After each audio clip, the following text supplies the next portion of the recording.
اور غور کرو، رمضان کا مہینہ 3 رات آپ نے تراویح کی نماز جماعت کے ساتھ پڑھائی، 3 رات، ایک دن چھوڑ کر، اور جب 4تھی رات آئی تو آپ گھر سے ہی نہیں نکلے، صحابہ مسجد میں جمع ہیں، مسجد بھر چکی اور آپ اپنے حجرے سے نہیں نکل رہے ہیں، صحابہ کھانس رہے ہیں، اللہ کے نبی کو بتا رہے ہیں کہ ہم لوگ مسجد میں آ چکے ہیں، آئیے، 3 راتیں آپ نے نماز پڑھائی، آج بھی نماز پڑھائیے، لیکن اللہ کے رسول نہیں نکلتے، اشارہ کر دیتے ہیں آپ لوگ اپنی اپنی نمازیں خود پڑھ لیجئے یا کسی کو امام بنا کر آپ نماز پڑھ لیجئے، جس کو جہاں موقع ملے نماز پڑھ لو، میں نماز نہیں پڑھاؤں گا۔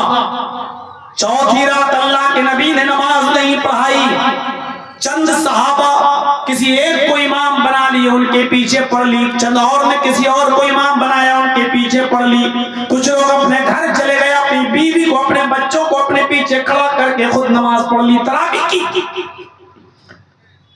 صبح فجر کی نماز پڑھنے کے لیے جب اللہ کے نبی صلی اللہ علیہ وسلم نکلے تو صحابہ نے کہا اللہ کے رسول ہم چاہتے تھے کہ آپ آئیں اور 3 راتوں کی طرح آج بھی آپ ہمیں نماز پڑھائیں، پورے مہینے آپ ہمیں نماز پڑھاتے، ہم آپ کے پیچھے نماز پڑھنا چاہتے تھے، آپ کیوں نہیں نکلے، آپ نماز پڑھانے کیوں نہیں آئے؟ اللہ کے رسول صلی اللہ علیہ وسلم کا جواب سنیے، کیسی رحمت ہے اپنی امت پر۔ آپ نے فرمایا کہ تمہارا شوق میں نے دیکھا اور میرا دل چاہا کہ میں آؤں نماز پڑھانے کے لیے، میں نماز پڑھانے کے لیے نکلنے ہی والا تھا، میں آنے ہی والا تھا، میں تمہیں نماز پڑھانا چاہتا تھا، لیکن میرے دل میں یہ خیال آیا کہ روزانہ اگر میں جماعت کے ساتھ یہ نماز تمہیں پڑھانے لگوں تو اللہ تعالیٰ جبرائیل کو بھیج کر کہیں یہ نماز تمہارے اوپر فرض قرار نہ دے دے، یہ تہجد کی نماز، یہ تراویح کی نماز تمہارے اوپر کہیں فرض نہ کر دی جائے، اس ڈر سے کہ اگر فرض ہو گئی اور پھر تم نہیں پڑھ سکے تو کتنے بڑے ثواب سے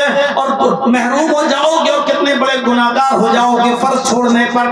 اس لیے میں نہیں نکلا، اس لیے نہیں نکلا کہ یہ نماز کہیں تمہارے اوپر فرض نہ کر دی جائے، فرضیت کے ڈر سے میں نہیں نکلا، اگر اللہ تعالیٰ فرض کر دے گا تو اور تم نہیں پڑھ سکے تو کتنے بڑے گناہگار ہو جاؤ گے۔ اللہ کے نبی صلی اللہ علیہ وسلم صحابہ سے کہہ رہے ہیں اکیلے اکیلے پڑھ لو، الگ الگ پڑھ لو یا خود جماعت کر کے پڑھ لو، میں نہیں پڑھاؤں گا، اور آپ اس لیے نماز پڑھانے نہیں آ رہے کہ یہ نماز کہیں میری امت پر فرض نہ کر دی جائے، یہ رحمت ہے امت کے ساتھ، بالمؤمنین رؤوف الرحیم، مومنوں کے ساتھ ان کی کچھ خاص رحمت ہے۔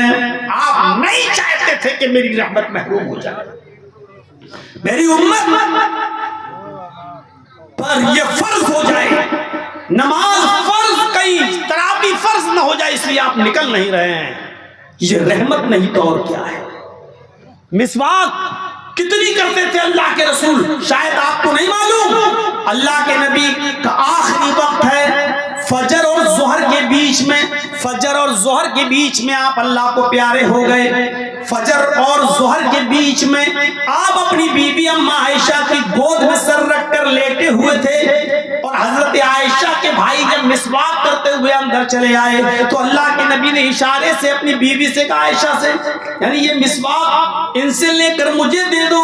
حضرت عائشہ نے وہ مسواک اپنے بھائی سے لے لی اور اللہ کے نبی کو دے دی۔ جب اللہ کے رسول وہ مسواک کرنے لگے تو آپ نے اماں عائشہ کو وہ مسواک دی اور کہا اس کو اپنے دانتوں سے نرم کر دو، ملائم کر دو، کچل دو، اب میرے دانتوں میں اتنی طاقت نہیں کہ اتنی سخت مسواک میں کر سکوں، عائشہ اس کو اپنے دانتوں سے نرم کر دو۔ حضرت عائشہ نے اس کو اپنی داڑھ میں دانت میں لیا اور اس کو کچل دیا، نرم کر دیا، اور وہی جھوٹی مسواک اپنے شوہر کو، اپنے نبی کو دے دی۔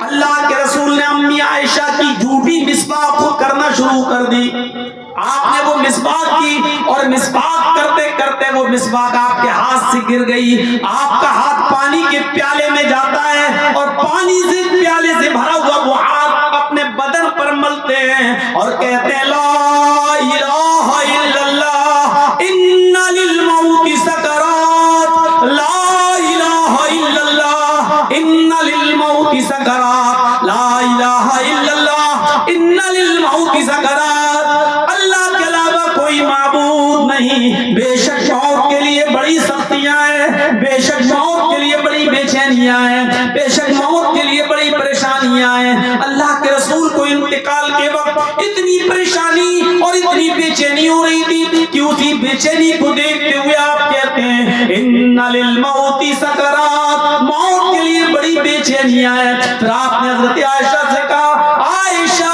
مجھے لگتا ہے خیبر میں جس یہودیوں نے سالن میں زہر ملا کر مجھے کھلایا تھا، اس زہر کا اثر اب میری رگیں کاٹے ڈال رہا ہے، اب میری رگیں کاٹے ڈال رہا ہے، اب میں نہیں بچوں گا۔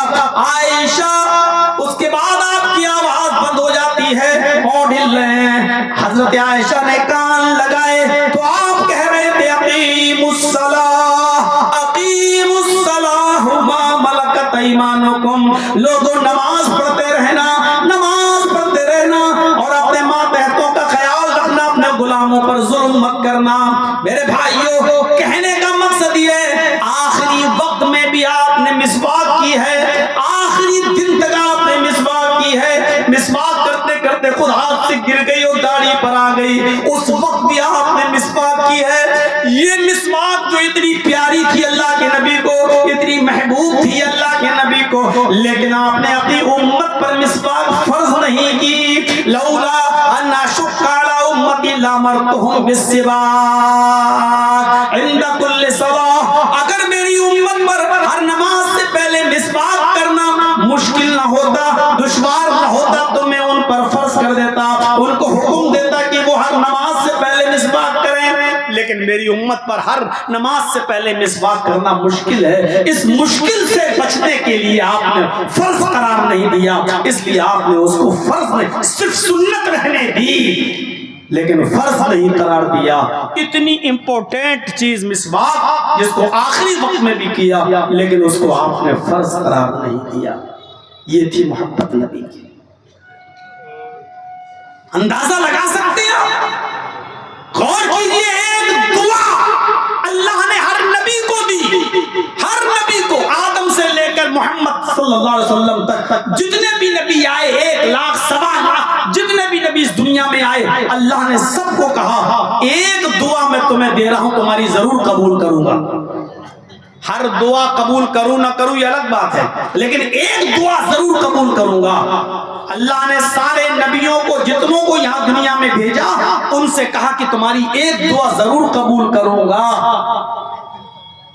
اللہ کے نبی فرماتے ہیں سارے نبیوں نے جلد بازی کر لی، اللہ نے ان سے ایک دعا کا اختیار دیا، انہوں نے اپنی اپنی دعا اسی دنیا میں مانگ لی اور اللہ نے ان کو ان کی دعا کے مطابق دنیا میں دے دیا۔ جب اللہ کے رسول اس دنیا میں آئے تو اللہ تعالیٰ نے نبی سے بھی کہا اے محمد صلی اللہ علیہ وسلم ایک دعا ہم آپ کی بھی ضرور قبول کریں گے، بتاؤ کیا مانگتے ہو، کیا چاہیے تمہیں؟ حضرت عائشہ کہتی ہے اللہ کے رسول گھر میں فاقہ ہے، 2 مہینے چولہا نہیں جلتا، اللہ سے دعا کیجئے کہ اللہ تعالی ہمارے گھر میں فاقہ ختم ہو جائے، ہمیں کبھی بھوکا نہ سونا پڑے، ہمارے گھر میں رزق کے دروازے کھل جائیں۔ حضرت عائشہ سے اللہ کے نبی کہتے ہیں عائشہ میں جانتا تھا کہ تم یہی کہو گی کہ یہی دعا مانگ لو تاکہ فاقہ ختم ہو جائے، تاکہ بھوکمری ختم ہو جائے، ہمیں کبھی بھوکا نہ سونے دے۔ اے عائشہ قسم ہے اس رب کے عزت و جلال کی جس کے قبضے میں میری جان ہے، اگر آج میں اللہ سے یہ کہہ دوں کہ اللہ اس احد پہاڑ کو میرے لیے سونے کا پہاڑ بنا دے، تو کعبے کے رب کی قسم اللہ آج اس پہاڑ کو ہمارے لیے سونے کا پہاڑ بنا دے گا، جہاں جہاں میں چلوں گا یہ پہاڑ میرے ساتھ چلے گا۔ آج اگر میں دعا کروں تو یہ پہاڑ میرے لیے سونے کا بن جائے گا، لیکن مجھے سونا نہیں چاہیے۔ عائشہ مجھے رزق کے دروازے نہیں کھلوانا ہے، میں چاہتا ہوں کہ جب تک زندہ رہوں فقیر بن کر رہوں، جب مجھے موت آئے تو حالت فقیری میں آئے، اور قیامت کے دن جب میں اٹھوں تو فقیروں میں اور محتاجوں میں میرا حشر ہو، مجھے اٹھایا جائے۔ حضرت عائشہ نے کہا اللہ کے نبی کچھ تو مانگیں گے، اللہ نے آپ کو اختیار دیا ہے دعا مانگیے تو آپ کچھ تو مانگیں گے۔ آپ نے فرمایا عائشہ اللہ نے مجھے اختیار دیا ہے دعا مانگنے کا، فَاتَّبَعْتُ دعوتی، میں نے اپنی دعا کو چھپا لیا، میں اس دنیا میں وہ دعا مانگوں گا ہی نہیں۔ رسول اللہ کی رحمت دیکھیے، اللہ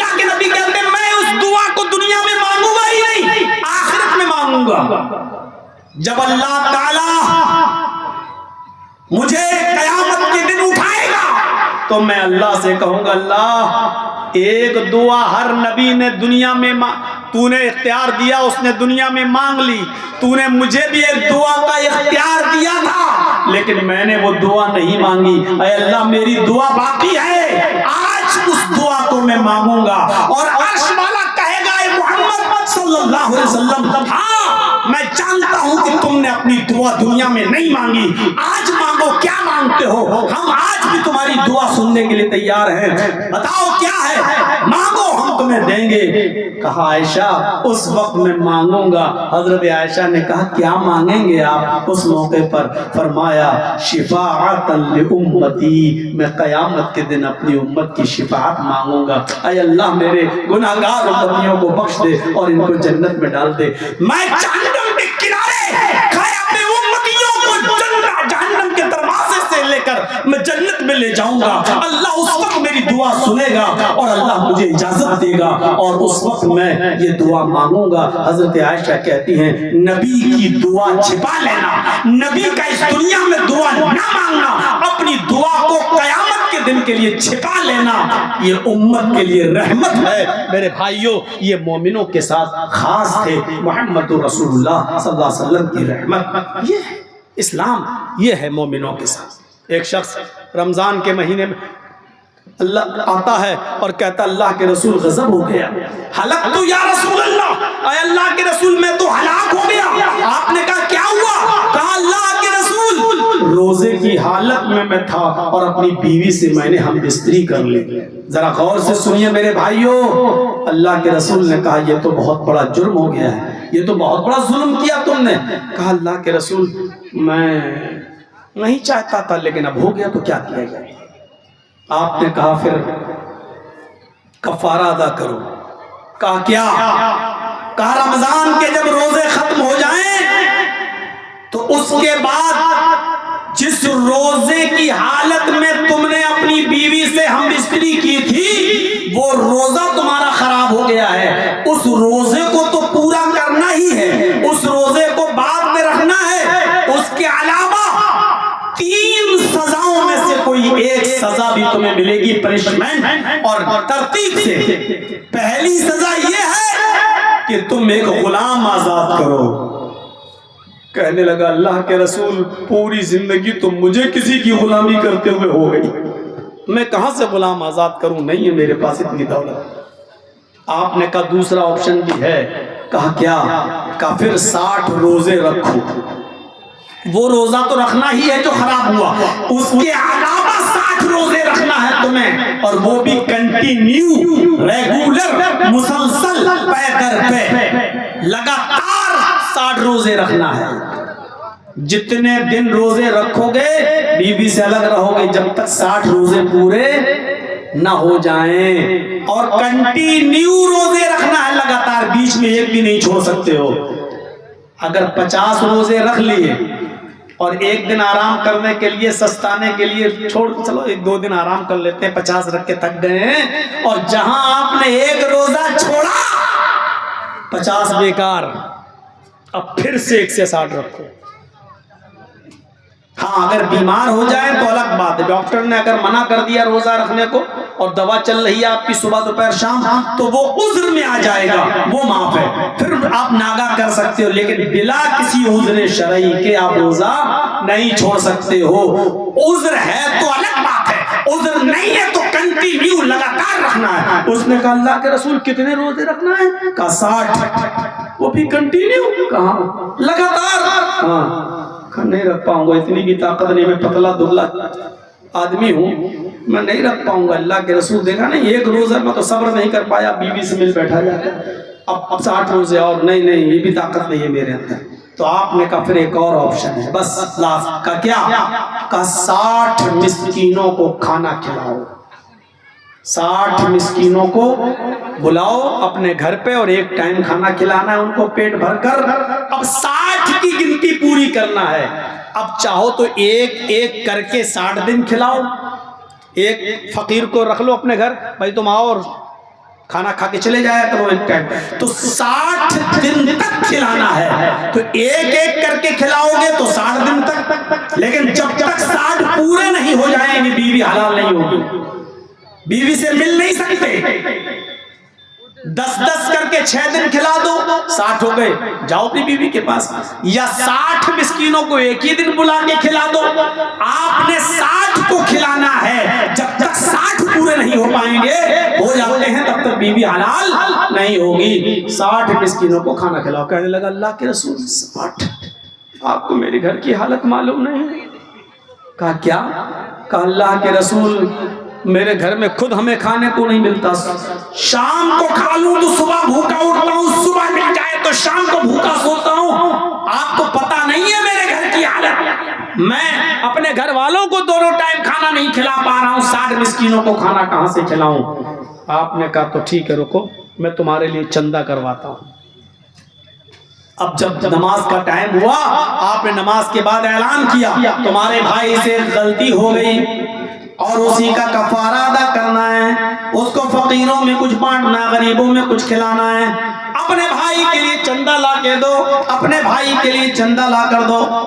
کوئی 2 کھجور لایا, کوئی 5 کھجور لایا, کوئی 10 کھجور لایا, اور ایسے چندہ ہوتے ہوتے ایک ٹوکرا بھر گیا کھجوروں کا. 10 کلو کا, 15 کلو کا ایک ٹوکرا تیار ہو گیا. اللہ کے رسول صلی اللہ علیہ وسلم نے اس صحابی کو بلائے, ادھر آؤ, لو یہ پکڑو. کہنے لگا کیا کروں؟ کہا جاؤ اور اس کھجور کے ٹوکرے کو لے جاؤ جو تمہارے بھائیوں نے تمہاری مدد کی ہے, اس کو تم اپنے قبیلے میں, اپنے خاندان میں غریبوں میں بانٹ دو. جو سب سے زیادہ غریب ہو ان لوگوں کو یہ کھجور کھلا دو, تمہاری غلطی معاف ہو جائے گی. اللہ رب العالمین تمہاری غلطی کو معاف کر دے گا, کفارہ ادا ہو جائے گا. کہنے لگا اللہ کے رسول غریبوں میں بانٹوں؟ کہا ہاں. اپنے گاؤں میں لے جاؤں؟ کہا ہاں. کہا اللہ کے رسول میں اللہ کی قسم کھا کر کہتا ہوں کہ میرے پورے گاؤں میں, میرے پورے قبیلے میں مجھ سے زیادہ غریب کوئی گھر ہی نہیں ہے. پورے قبیلے میں, پورے خاندان میں مجھ سے زیادہ غریب کوئی خاندان ہی نہیں ہے, کوئی گھر ہی نہیں ہے. اللہ کے رسول کے چہرے پہ مسکراہٹ آ گئی, ہنس دیے, اور آپ نے فرمایا سب سے غریب گھر تمہارا ہے؟ کہاں. کہ جاؤ پھر تم ہی کھا لو اور اپنے بچوں کو کھلا دو, تمہارا کفارہ بھی ادا ہو جائے گا. یہ ہے رحمت. زمین میں خون خرابہ کرنا, زمین پر فتنہ اور فساد پھیلانا, زمین میں خوف و دہشت کا ماحول پیدا کرنا, اسلام اس سلسلے میں بڑا سخت ہے. اور وہ یہاں تک کہتا ہے, اللہ کے نبی نے فرمایا الفتنۃ اشد من القتل, زمین میں فتنہ پھیلانا اور فساد برپا کرنا یہ قتل سے بھی زیادہ سنگین جرم ہے. اور یہ منافقوں کی علامت ہے زمین میں فساد پھیلانا, برپا کرنا. اذا قیل لهم لا تفسدوا فی الارض قالوا انما نحن مصلحون. جب ان سے کہا جاتا ہے کہ زمین کے اوپر فتنہ نہ پھیلاؤ, زمین کے اوپر فساد برپا مت کرو, تو یہ فسادی لوگ, زمین پر خون خرابہ پھیلانے والے لوگ اپنی زبان حال سے کہتے ہیں کہ انما نحن مصلحون, ہم تو اصلاح کرنے والے ہیں. ہم زمین میں فساد کہاں پھیلا رہے ہیں, ہم تو لوگوں کی بھلائی چاہنے والے لوگ ہیں. اللہ ہوشیار رہنا ایسے لوگوں سے. انہم هم المفسدون, اللہ کہہ رہا ہے یہ کوئی اصلاح کرنے والے نہیں ہیں, یہی ہیں وہ جو زمین کے اوپر فساد برپا کرتے ہیں. اسلام کا کوئی تعلق نہیں ہے اور نہ ہی ایسی کسی نفرت کا اور حملے کا اسلام کبھی سمرتھن کرتا ہے. خودکشی کو سب سے بڑا ظلم قرار دیا ہے اسلام نے. آپ اسلحہ لے کر جائیں، بارود لے کر جائیں، گاڑی میں بھر لیں، آگ لگا دیں، اپنے آپ کو اڑا لیں، اپنے آپ کو موت کے گھاٹ اتار دیں. بھلا بتائیے میرے بھائیوں، یہ اسلام ہو سکتا ہے؟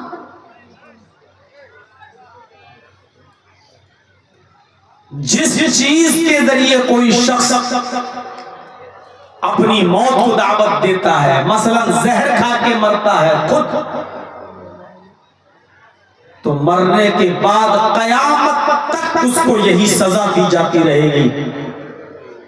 آگ میں جل کے مرتا ہے تو آگ میں جلتا رہے گا. پہاڑ سے اوپر کود کر اور چھلانگ لگا کر اگر اس نے خودکشی کی ہے اور مر گیا تو یہی عذاب اس کو ہوتا رہے گا. یہ موت حرام ہے. اور ہم اور آپ تو معمولی درجے کے مسلمان ہیں. ایک جنگ میں جنگ لڑتے لڑتے ایک صحابی جب زخمی ہو گئے اور تکلیف برداشت نہیں کر سکے تو ان پہ رہا نہیں گیا. کسی دوسرے صحابی نے کہا اللہ کے رسول دیکھیے اللہ کی راہ میں کتنا لڑا ہے وہ آدمی، اس نے اپنے آپ کو زخمی کر لیا. کتنا لڑا، جسم پر کوئی حصہ ایسا نہیں جہاں تلوار کا وار نہ ہو. وہ تو خوش نصیب ہے، وہ تو جنتی ہے. اللہ کے نبی صلی اللہ علیہ وسلم نے اس صحابی کی طرف دیکھا اور جس نے کہا تھا کہ یہ جنتی ہے، اس سے آپ نے کہا نہیں یہ جنتی نہیں ہے، جس کو تم زخمی دیکھ رہے ہو یہ جہنم کے سب سے نچلے طبقے میں جائے گا، یہ جہنمی ہے.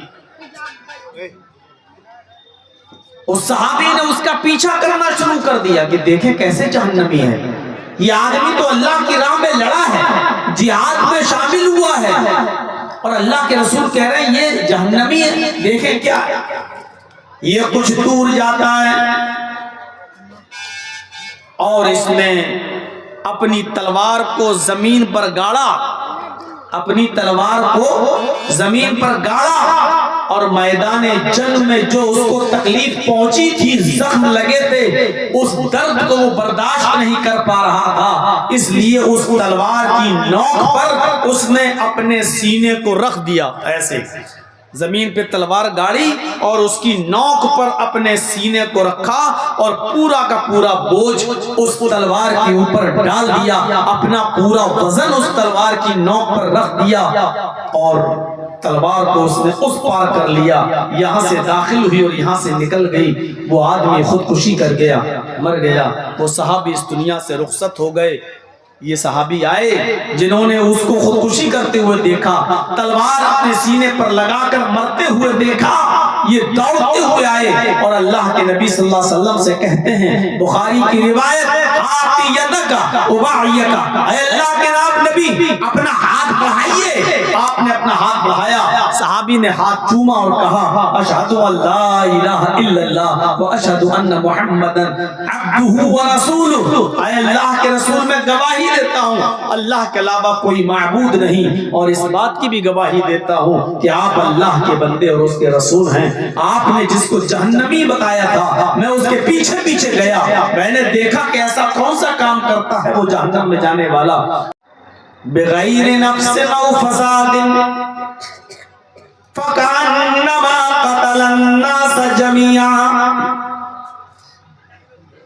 جس نے کسی ایک انسان کو قتل کیا، قرآن کی یہ آیت ہوتے ہوئے کیسے کوئی شخص آتمگھاتی حملہ کر سکتا ہے؟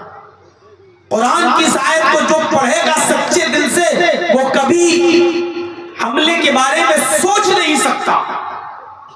جو قرآن یہ کہہ رہا ہو، جس نے کسی ایک منشیہ کو، ایک انسان کو قتل کر دیا، نفس واحد، ہندو مسلمان سکھ عیسائی کی کوئی قید نہیں، کسی ایک انسان کو قتل کر دیا،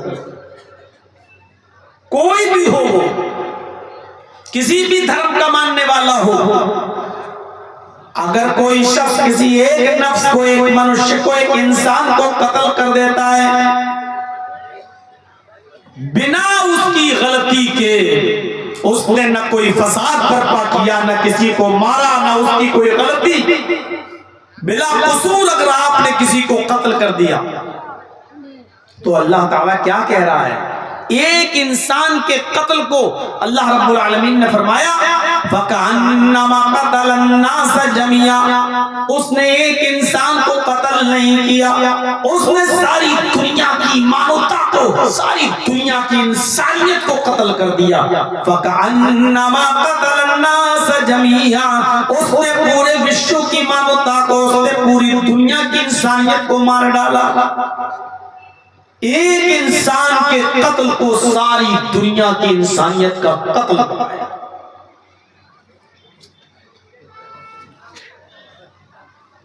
اور جس نے کسی ایک انسان کو بچایا، جس نے کسی ایک انسان کو بچایا، قرآن کہتا ہے فَكَأَنَّمَا أَحْيَا النَّاسَ، اس نے ایک انسان کو نہیں بلکہ ساری دنیا کے انسانوں کو بچا لیا۔ ایک انسان کو بچانا ساری انسانیت کو بچانا۔ آپ کو معلوم ایسے ایسے واقعات ہمیں تاریخ کی کتابوں میں ملتے ہیں کہ حضرت علی کے زمانے میں شبہ ہو گیا اور ایک قاتل نے کسی کو قتل کیا اور فرار ہو گیا۔ ایک قاتل نے کسی کو قتل کیا اور فرار ہو گیا، اور اسی مقتول کی لاش کے پاس ایک بکری ذبح کر کے اس کے گوشت کو بیچنے والا قصاب قصائی بکری ذبح کر رہا تھا۔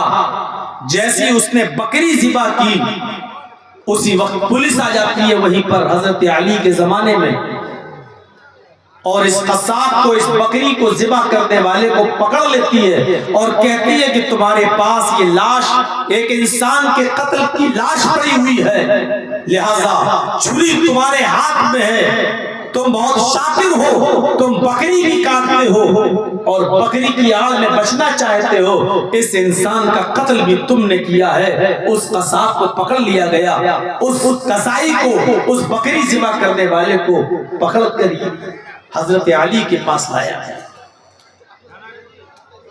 اس نے بہت اقرار کیا صاحب میں نے نہیں قتل کیا، لیکن پولیس نے کہا حضرت علی سے کہ میں چشمدید گواہ ہوں، میں نے دیکھا کہ جہاں یہ بکری ذبح کر رہا تھا وہیں پر ایک انسان کی لاش پڑی تھی اور تازہ تازہ خون۔ اگر کوئی اور مار کے گیا ہوتا تو خون جمع ہوا ہوتا، لیکن خون بھی تازہ تازہ تھا اور اس کی چھری میں بھی خون لگا ہوا تھا۔ اس نے کہا امیر المومنین میری چھری میں خون لگا ضرور تھا، لیکن یہ آدمی کا خون نہیں تھا بلکہ یہ بکری کا خون تھا۔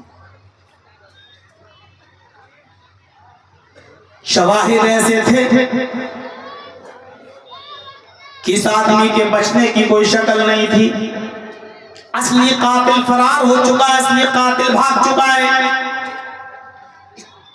مجبوراً جج صاحب کو فیصلہ سنانا پڑا اور اسی بکری ذبح کرنے والے قصاب کو قتل کی سزا سنائی جاتی ہے کہ اس مقتول کا، اس لاش کا تازہ تازہ خون اور موقع واردات پہ تمہاری موجودگی، تمہارے ہاتھ میں چھری اور چھری میں لگا ہوا خون چیخ چیخ کر اسی بات کا اناؤنسمنٹ کر رہا ہے، اعلان کر رہا ہے کہ یہ قتل تم نے کیا ہے، لہذا تمہیں بھی قتل کیا جائے گا۔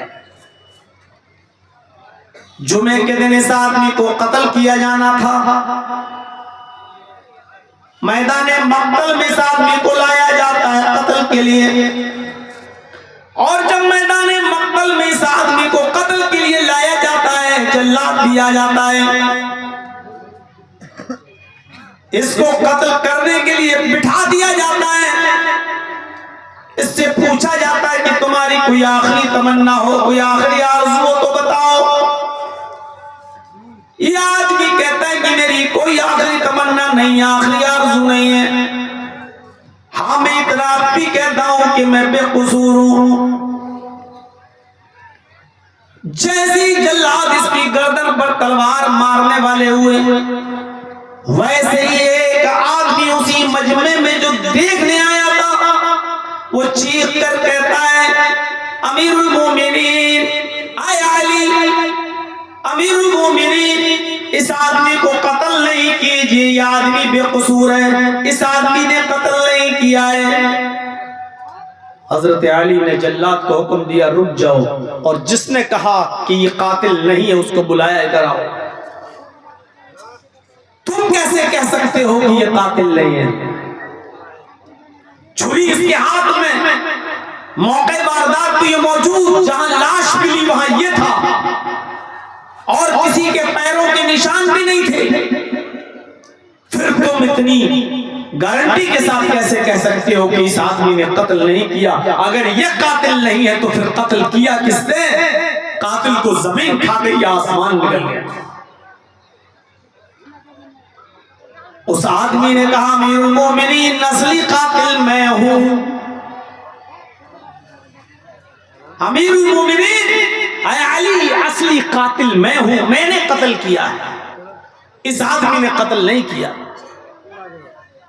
یہ تو بے قصور ہے بیچارہ، یہ تو بکری کو ذبح کر کے اس کے گوشت کو بیچنے والا آدمی ہے، یہ تو قصاب ہے، اس کا تو کام بکریوں کو ذبح کر کے اس کا گوشت بیچتا ہے، یہ قصوروار نہیں ہے۔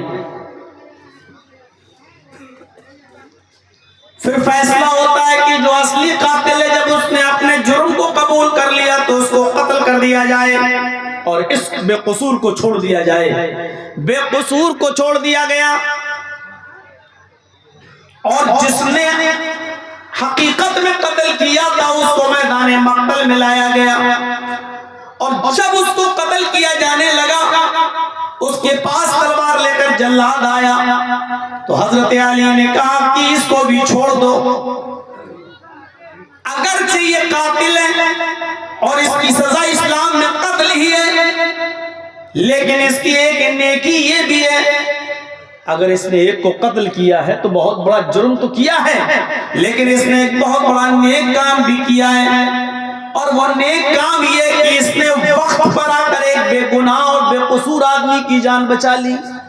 ہمیں تو یہی معلوم تھا کہ وہ قاتل ہے، اگر یہ وقت پر نہ آتا تو ایک بے قصور مارا جاتا، ایک بے گناہ مارا جاتا، لہذا وقت پر آ کر اپنے جرم کو قبول کر کے بے گناہ کی جان بچا لی۔ اور قرآن کہتا ہے جس نے کسی بے گناہ کو بچایا، جس نے کسی ایک انسان کو بچایا، فَكَأَنَّمَا حَيَا النَّاسَ، اس نے ایک آدمی کو نہیں پوری دنیا انسانیت کو بچا لیا، اس نے ساری دنیا کی انسانیت کو بچا لیا، لہذا یہ ایک آدمی کا بچانے والا نہیں ہے، یہ ساری دنیا کی انسانیت کا بچانے والا ہے، لہذا اس کو بھی چھوڑ دیا جائے، اس لیے کہ اس نے ایک بے گناہ کی جان بچائی، لہذا اس قصوروار کو، اس قاتل کو بھی چھوڑ دیا گیا اور اس کو بھی معاف کر دیا گیا، صرف اس لیے کہ اس نے بے گناہ کو، بے قصور کو بچا لیا۔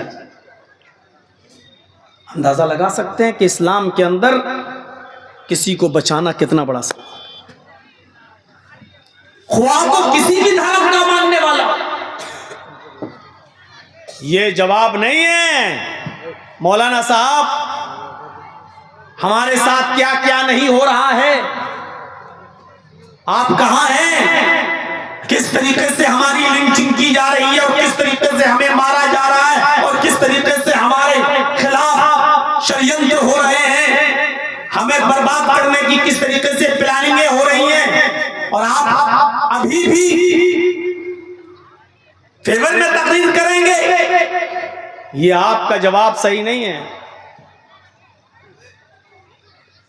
اگر آپ کے اوپر ظلم ہو رہا ہے تو اس کا یہ مطلب نہیں کہ ظلم کو روکنے کے لیے آپ بھی ظلم کریں گے۔ برائی کو روکنے کے لیے برا کرنا ضروری نہیں ہے، معاشرے کو زنا سے پاک کرنے کے لیے آپ بھی زنا کریں گے کیا؟ کسی گندگی کو دھونے کے لیے اس کو گندگی ہی سے صاف کیا جائے گا کیا؟ کپڑے پر پیشاب لگ گیا ہو، اس پیشاب کو دھونے کے لیے آپ پیشاب ہی سے اس کرتے کو اور اس پنجابی کو دھوئیں گے آپ کیا؟ ہمارے اوپر کوئی ظلم کر رہا ہے تو ظلم کا جواب ہمیں ظلم سے دینا ہے کیا؟ نہیں۔ جب مکہ فتح ہوا، 10,000 صحابہ کے ساتھ جب آپ مکے کے اندر داخل ہوئے، خانہ کعبہ میں گھس گئے، آج مکے کی بات دور خود اللہ کے نبی جناب محمد رسول اللہ صلی اللہ علیہ وسلم کے ہاتھوں میں، پورے مکے پر آپ کا قبضہ ہو چکا ہے، خانہ کعبہ میں گھس گئے، حضرت علی رضی اللہ تعالیٰ عنہ کے کاندھے پر سوار تھے آپ، خانہ کعبہ میں جو 360 بت رکھے ہوئے تھے، ان 360 بتوں کو ایک ایک کر کے چھڑی سے گراتے جاتے، ایک ایک کر کے چھڑی سے گراتے جاتے اور توڑتے جاتے، اور جیسے وہ بت زمین پر گرتا چکنا چور ہو جاتا، اللہ کے نبی ایک ایک بت کو لاٹھی سے چھڑی سے مارتے جاتے اور گراتے جاتے اور کہتے جاتے جاء الحق وزهق الباطل ان الباطل كان زهوقا، جاء الحق وزهق الباطل ان الباطل كان زهوقا، حق آ گیا اور باطل مٹ گیا، اور باطل کو تو مٹنا ہی تھا۔ جب آپ نے خانہ کعبہ پر اپنا پرچم لہرا دیا، اس کے بعد آپ نے فرمایا آئے مکے والو جاؤ، آج تم اپنی عرضیاں لے کر میرے پاس آؤ، اور میں وعدہ کرتا ہوں میں تم سب کو معاف کر دوں گا۔ حکومت اپنے ہاتھ میں آ گئی، مکہ کی باغ ڈور اپنے ہاتھ میں آ گئی، اور اس کے بعد آپ کہہ رہے ہیں کہ میں سب کو معاف کر دوں گا۔ بتاؤ کس نے کیا کیا تھا؟ بہت ظلم کیے تھے تم نے ہمارے مسلمان صحابیوں پر، مکہ چھوڑ کر ان کو مدینہ بھاگنا پڑا، پھر بھی تم کو رحم نہیں آیا۔ آج صحابہ کرام کہہ رہے تھے ہم بدلہ لیں گے، آج تو مکہ کی باغ ڈور ہمارے ہاتھ میں ہے، ہم بدلہ لیں گے، لیکن اللہ کے نبی صلی اللہ علیہ وسلم نے کہا نہیں، آج کوئی بدلہ نہیں لیا جائے گا۔ اپنی حکومت، اپنی یاراداری، مکے پر اپنا قبضہ، اپنا تسلط، لیکن اس کے باوجود اللہ کے نبی کہہ رہے ہیں کہ آج کوئی بدلہ نہیں لیا جائے گا۔ لا تثریب علیکم اليوم، آج کوئی کسی سے بدلہ نہیں لیا جائے گا۔ آپ چاہتے تو کہہ سکتے تھے نہیں، تم لوگوں نے ہمیں مکے سے نکالا، تم کو ہم نکالیں گے، تم نے ہمارے صحابہ کو مارا، آج ہم تمہیں ماریں گے۔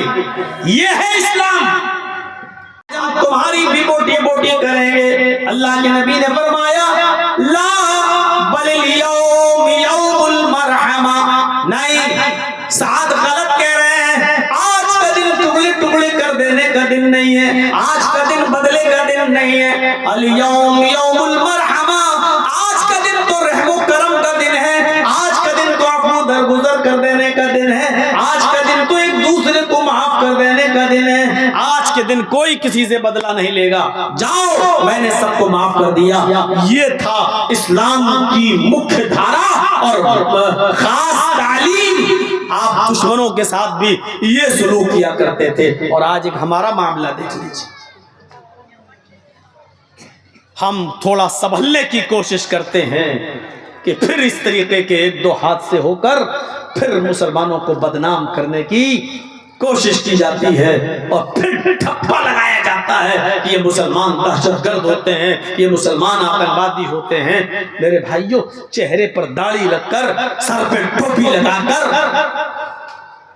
اس طریقے کی واردات انجام دے کر کیا ثابت کرنا چاہتے ہیں لوگ؟ کیا تعلق ہے اسلام کا اس سے؟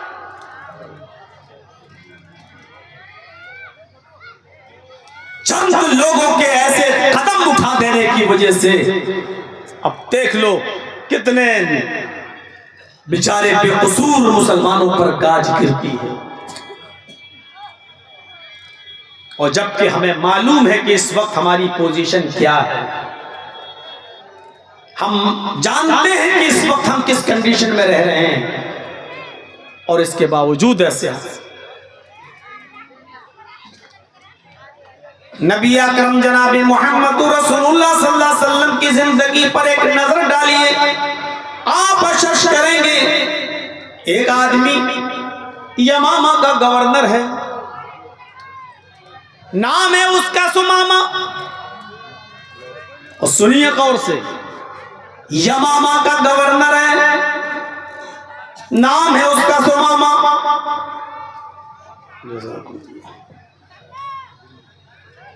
نام ہے اس کا سمامہ، بھیس بدل کر شکل بدل کر مدینے میں داخل ہوتا ہے، اور کس ارادے سے داخل ہوتا ہے سنیے، بھیس بدل کر شکل بدل کر مدینے میں داخل ہوتا ہے، اس کا ارادہ تھا محمد الرسول اللہ کو قتل کر دیا جائے۔ آج تھوڑا سا پتہ چل جائے، صرف سی آئی ڈی کی رپورٹ، ایل آئی او کی رپورٹ، تھوڑی سی اگر کسی کو پتہ چل جائے کہ یہ آدمی اس ادارے سے اس ارادے سے دلی میں داخل ہوا کہ یہ پردھان منتری پر حملہ کر سکتا تھا، چیف منسٹر پر حملہ کر سکتا ہے، بس اتنا سا سراغ لگ جائے اس کے بعد آٹومیٹک ثبوت فراہم ہو جائیں گے۔ کبھی کبھی تو ایسا ہوتا ہے دھماکہ بعد میں ہوتا ہے، نام پہلے ڈیسائیڈ ہو جاتے ہیں کہ یہ کون ہے۔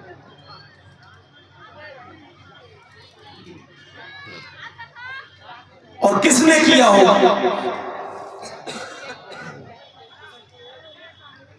وہ مدینے میں داخل ہو گیا، نام ہے سمامہ، اور کوئی معمولی آدمی نہیں، گورنر ہے یمامہ کا، بھیس بدلا، مدینے میں داخل ہوا، پکڑا گیا۔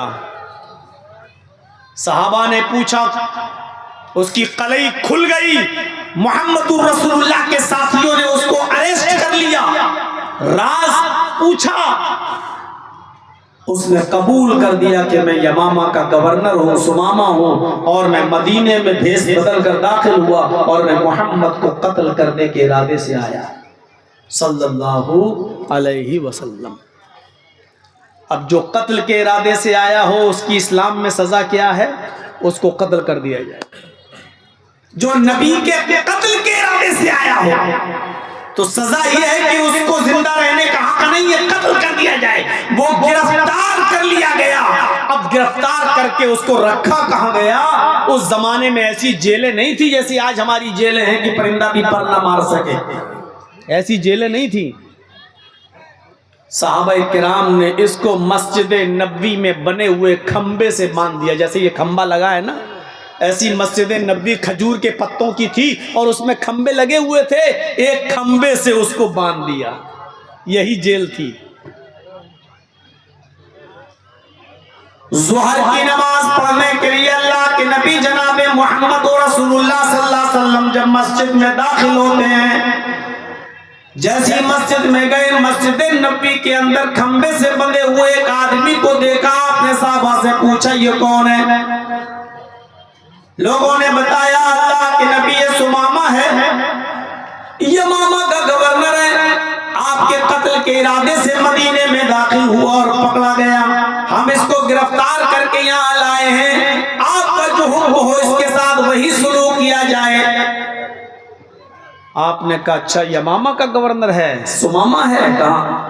آپ اس کے پاس جاتے ہیں جو قتل کرنے کے ارادے سے نبی کے لیے، نبی کو قتل کے ارادے سے آیا، آپ اس کے پاس جاتے ہیں اور آپ اس سے کہتے ہیں ما شأنک یا سمامہ، اے سمامہ، سمامہ بتاؤ تمہارا کیا حال ہے؟ اے سمامہ کیسے ہو تم، کیا حال ہے تمہارا؟ اور سمامہ نظریں گھما کر ٹیڑھی نظر کر کے کہتا ہے گرفتار کرا کے میرا حال پوچھتا ہے، اکڑ دیکھو، اکڑ مدینے میں ہے، گرفتار ہے، اور اکڑ دیکھو محمد رسول اللہ سے کہہ رہا ہے گرفتار کرا کے میرا حال پوچھتا ہے۔ آپ نے صحابہ سے پوچھا اس کو پریشان تو نہیں کیا؟ صحابہ نے کہا اللہ کے رسول گرفتاری کیا ہے اور تو کچھ کیا نہیں، بس باندھ دیا ہے میں نے، نہ اس کو مارا نہ پیٹا، کھانا پینا وقت پر دیا۔ آپ نے کہا کوئی بات نہیں چلو۔ دوسرے دن آپ نے پھر پوچھا سمامہ کیا حال ہے؟ سمامہ پھر وہی جواب، ارے کیا بار بار حال پوچھتے ہو، گرفتار کرا کے حال پوچھتے ہو میرا؟ آپ نے کہا سمامہ اچھا یہ بتاؤ تمہارے ساتھ کیا سلوک کروں؟ تم میرے قتل کے ارادے سے آئے اور پکڑے گئے، تم ہی بتاؤ اس کی کیا سزا ہونی چاہیے، تم ہی جواب دو، چلو ہم کچھ نہیں بولتے، تم بتاؤ اس جرم کی سزا کیا ہے؟ اگر کوئی تمہیں قتل کرنے کے ارادے سے تمہارے شہر میں آتا تو تم اس کو پکڑ لیتے، کیا کرتے؟ آئے سمامہ بتاؤ، تم مجھے قتل کرنے کے لیے آئے اور پکڑے گئے، تم بتاؤ تمہارے ساتھ کیا سلوک کروں؟ سمامہ جواب دیتا ہے ان تقتل ذا دم، اے محمد قتل کرنا چاہو تو قتل کر سکتے ہو۔ کیا جواب تھا اس کا؟ اے محمد مجھے مارنا چاہو تو مار سکتے ہو، میں اس لائق میں نے جرم کیا ہے کہ میں مارا جاؤں، میرا گناہ ہی اتنا بڑا ہے کہ میں قتل کیا جاؤں، اگر آپ قتل کرنا چاہیں تو قتل کر سکتے ہیں۔ وَإِن تُنْعِمْ عَلَىٰ شَاكِرٍ، اور اگر چھوڑنا چاہیں رحم کرنا چاہیں تو مجھے چھوڑ سکتے ہیں، آپ کا احسان ہوگا میرے اوپر۔ یہی دو چیزیں ہیں، مارنا چاہو تو مار دو، میں نے جرم ایسا ہی کیا ہے کہ میں مارا جاؤں، یعنی اس جرم کی سزا تو یہی ہے کہ قتل کیا جاؤں، اگر آپ کرنا چاہیں تو کر سکتے ہیں اور چھوڑنا چاہیں تو چھوڑ دیجیے، آپ کا احسان ہوگا میرے اوپر، میرے بچوں کے اوپر، میری بیوی کے اوپر۔ آپ نے دوسرے دن بھی کچھ نہیں کہا۔ آپ نے پھر تیسرے دن پوچھا سمامہ کیا کروں تمہارے ساتھ؟ تیسرے دن سمامہ کو غصہ آ گیا، 3 دن سے برابر پوچھ رہے ہو کیا کروں کیا کروں کیا کروں۔ کہا محمد جو پہلے دن کہا تھا، جو دوسرے دن کہا تھا، وہ آج بھی کہہ رہا ہوں، اور قیامت تک پوچھتے رہو گے تو قیامت تک کہتا رہوں گا، جو کرنا ہو کرو، بار بار کیوں پوچھتے ہو کیا کروں کیا کروں؟ ان تقتل ذا دم، قتل کرنا ہو تو کر دو، میں قتل ہونے کے لائق ہوں۔ وَإِن تُنْعِمْ عَلَىٰ شَاكِرٍ، چھوڑنا چاہو تو چھوڑ دو، اس لیے کہ میں چھوڑے جانے کے میں ایک احسان ہوگا آپ کا ہمارے اوپر، ایک احسان ہوگا آپ کا میرے اوپر۔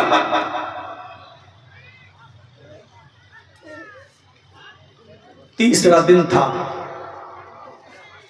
اللہ کے نبی نے کہا اچھا ٹھیک ہے سمامہ میں نے فیصلہ کر لیا ہے۔ سمامہ کہتا کیا فیصلہ کیا؟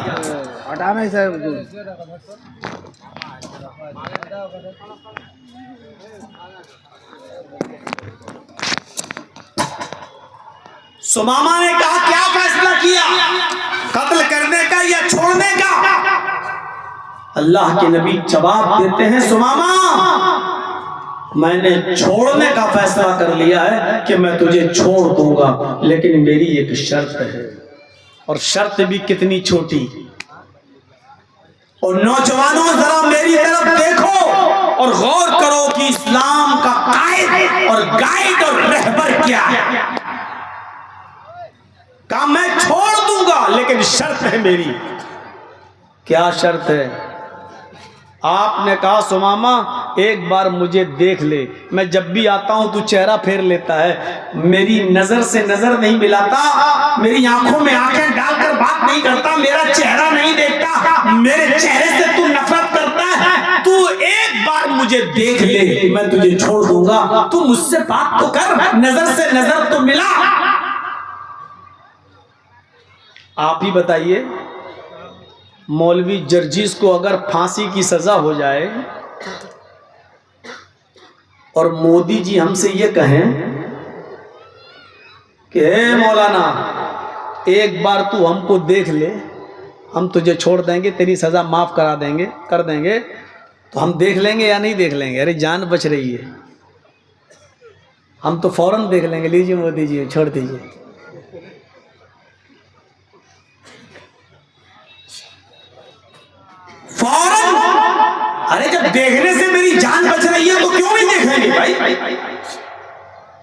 اللہ کے نبی نے بھی کہا کہ سمامہ تو مجھے دیکھ لے میں چھوڑ دوں گا. تو اس کو دیکھ لینا چاہیے تھا کہ نہیں دیکھ لینا چاہیے تھا؟ جان بچ رہی. لیکن اس کے جملے دیکھو، اس کے ورڈز دیکھیے. اس نے کہا اے محمد، میں نے ایران کا بادشاہ دیکھا، میں نے توران کا بادشاہ دیکھا، میں نے شام کا بادشاہ دیکھا، میں نے مصر کا بادشاہ دیکھا، میں نے اردن کا بادشاہ دیکھا، میں نے الجزائر کا بادشاہ دیکھا. بڑے بڑے بادشاہوں کی شکلیں دیکھی. نہیں دیکھتا تجھے، جا کیا کر لے گا تو؟ میرا قتل کرنا ہے کر دے. نہیں دیکھتا تیرا چہرہ. آپ نے کہا میرا چہرہ دیکھنے میں تجھے کیا دقت ہے؟ میری آنکھوں میں آنکھیں ڈال کر دیکھنے میں تجھے کیا پرابلم ہے؟ اس نے جو جواب دیا وہ جواب تھا ما رأیت وجہن اقبح من وجہک. آئے محمد، دنیا کے بڑے بڑے بادشاہوں کے چہرے دیکھے، اگر سب سے گندا کسی کا چہرہ ہے تو تیرا چہرہ ہے. نہیں دیکھتا. سب سے گندا کسی کا چہرہ ہے تو تیرا چہرہ. کس کو کہہ رہا ہے؟ محمد الرسول اللہ. آج کل کوئی کالا کلوٹا انسان کو بھی کلوا کہہ دو تو غصے میں آ جاتا ہے. تیرا باپ کالا، تیری اماں کالا، تیرا خاندان کالا، ہم کو کالا کہے گا. اور اس نے اس ہستی کو کہا سب سے گندا چہرہ، جس کے بارے میں کبھی حسان ابن ثابت نے کہا تھا وَأَحْسَنَ مِنْكَ لَمْ تَرَ قَطُّ عَيْنِي وَأَجْمَلَ مِنْكَ لَمْ تَلِدِ النِّسَاءُ. اے محمد صلی اللہ علیہ وسلم، آپ اتنے خوبصورت ہیں کہ میری نگاہوں نے آپ سے زیادہ خوبصورت کسی کو دیکھا ہی نہیں. آپ اتنے حسین و جمیل ہیں کہ دنیا کی کسی عورت نے آپ سے زیادہ خوبصورت بچہ پیدا کیا ہی نہیں. جس چہرے کو دیکھ کر کبھی جابر ابن سمورہ نے کہا تھا، شمائل ترمذی کی روایت، کہ میں آسمان کے چاند کو دیکھتا ہوں اور آپ کا چہرہ دیکھتا ہوں تو دل یہ کہتا ہے کہ آسمان کے چاند کو بھی اگر روشنی ملی ہے تو آپ کے چہرے سے ملی ہے. ایسا چہرہ، اور اس کو کہہ رہا ہے سب سے گندا، سب سے گندا. حضرت عمر فاروق کا ہاتھ تلوار کی میان پہ مچلنے لگا. اللہ کے رسول اشارہ کیجئے اس کی گردن کاٹ کے آپ کے قدموں پہ ڈال دوں. آپ نے عمر سے کہا تلوار کی میان پہ ہاتھ مت رکھو، تم تلوار نکالنے میں بہت جلدی کرتے ہو. عمر نہیں، اس نے گالی مجھے دی ہے تمہیں نہیں. آپ نے کہا سمامہ ٹھیک ہے مجھے نہیں دیکھتا، مت دیکھ. اچھا ایک بار میرے شہر کو دیکھ لے، مدینہ کو دیکھ لے، مدینے کی آب و ہوا کو دیکھ لے، مدینے کے لوگوں کو دیکھ لے. دیکھ میری تعلیم سے مدینے میں کیسے بھائی چارہ پیدا ہو گیا. ایک شخص دوسرے کے لیے اپنی جان دینے لگا، جبکہ پہلے دوسرا ایک دوسرے کی جانیں لیتا تھا. آج یہ لوگ کیسے ہو گئے ہیں؟ ذرا میرے شہر مدینے کو دیکھ لے. کہنے لگا محمد نہ تیرا چہرہ دیکھتا نہ تیرا شہر مدینہ دیکھتا. جا، میں نے ایران دیکھا، میں نے شام دیکھا، میں نے مصر دیکھا، میں نے فلسطین دیکھا، میں نے سیریا دیکھا، میں نے اردن دیکھا، میں نے بڑے بڑے ملک دیکھے. سب سے گندا کسی کا شہر ہے تو تیرا شہر مدینہ ہے. نہیں دیکھتا تیرا شہر، تجھے جو سزا دینا ہو دے. غور کرو، ہمارے قبضے میں، ہماری مٹھی میں، ہمارے قبضے میں، اور ہم ہی کو گالی دے رہا ہو کہ جان نہیں دیکھتا. آپ نے کہا مجھے بھی نہیں دیکھتا، میری بستی کو بھی نہیں دیکھتا. آئے سمامہ تو بھی یاد کرے گا کہ تجھے کون ملا ہے. جا، میں نے تجھے چھوڑ دیا، تو اپنے گھر جا. تیری بیوی تیرے انتظار میں ہوگی، تیرے بچے تیرے انتظار میں ہوں گے. یہ اس وقت معاف کر رہے ہیں جب بدلہ لینے کی پوری طاقت اپنے ہاتھ میں تھی. بدلہ لینے کی پوری طاقت اپنے ہاتھ میں، انتقام لینے کی پوری اتھارٹی اپنے ہاتھ میں. لیکن اس وقت اس کو معاف کر رہے ہیں کہ جاؤ، چھوڑ دیا تجھے، جا. جب اس کی رسی چھوڑی تو کہنے لگا محمد صلی اللہ علیہ وسلم بھروسہ کیسے کر لوں کہ میں اپنے گھر تک پہنچ جاؤں گا، یہاں چھوڑ دیا نکلوں گا، مدینہ چھوٹا سا شہر نہیں بڑا شہر ہے، مکے تک پہنچتے پہنچتے پتہ نہیں تیرا کون آدمی مجھے قتل کر دے، کون آدمی مجھے مار دے، اس بات کی گارنٹی کیا ہے؟ یہاں سے چھوڑ دیا تو میں گھر تک خیریت سے پہنچ جاؤں گا۔ آپ نے کہا سمامہ اسی لیے میں نے کہا تھا کہ میرا شہر مدینہ دیکھ لے، میں جس کو چھوڑ دیا میرا کوئی صحابی اس آدمی کو قتل نہیں کر سکتا ہے، تو نے میرے وفادار صحابہ کو دیکھا کہاں ہے؟ اب تجھے ڈر لگتا ہے کہ میں مکے تک پہنچوں گا کیسے؟ تو آئے عمر اب تمہاری ذمہ داری ہے، اس آدمی کو مکے کے بارڈر تک چھوڑ کے آؤ۔ باڈی گارڈ کس کو بنا دیا؟ جو تلوار پر ہاتھ رکھ کر تلوار میان سے نکال کر اسی کی گردن اڑانے والے تھے، کہا اللہ کے رسول حکم کیجیے اس کی گردن اڑا دو، آپ نے اسی کو باڈی گارڈ بنا دیا، کہا عمر اس کو مکے کے بارڈر تک چھوڑ کے آؤ، خیریت سے پہنچا کے آؤ، اب یہ تمہاری ذمہ داری ہے۔ جو جان لینے والے تھے، جو تلوار سے گردن اڑانے والے تھے، اللہ کے رسول نے انہی کو کہا کہ اس کی حفاظت کی ذمہ داری تمہارے اوپر ہے، جاؤ اس کو مکے تک چھوڑ دو۔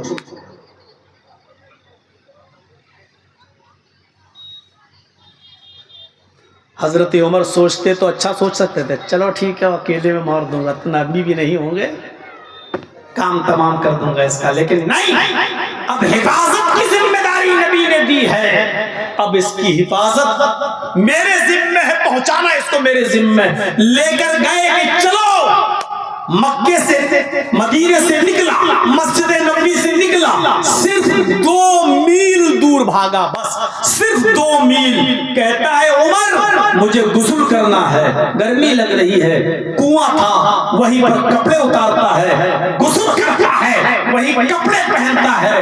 حضرت عمر تلوار نکال کر اس کی دیکھ ریکھ کر رہے ہیں کہ کوئی اس پر حملہ نہ کر دے، جب غسل کرتا ہے تو بجائے مکہ جانے کے پھر مدینے کی طرف آتا ہے، پھر مسجد کی طرف آتا ہے۔ آپ نے کہا حضرت عمر نے سمامہ ادھر کہاں جا رہے ہو؟ مکے کی طرف جانا ہے، تمہارا راستہ ادھر ہے، تم ادھر کیوں جا رہے ہو؟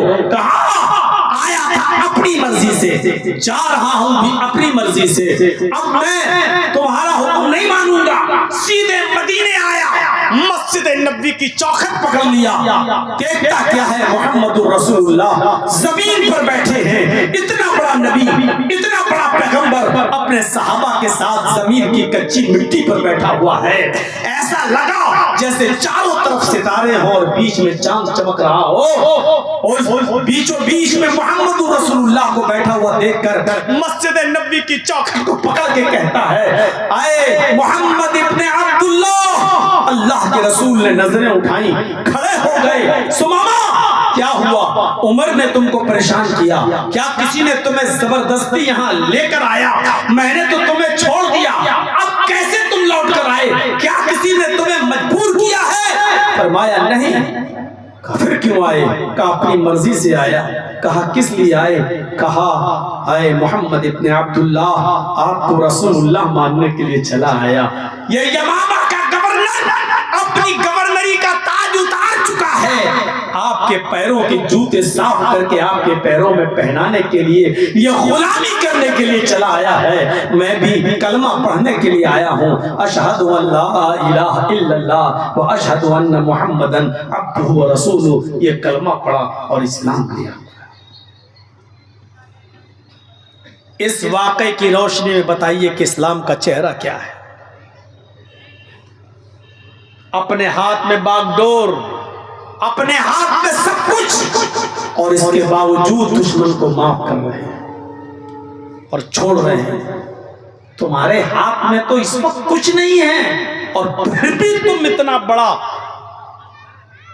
جرأت، اتنی بڑی بہادری دکھا رہے ہو تم، اور وہ بھی سراسر اسلام کے خلاف،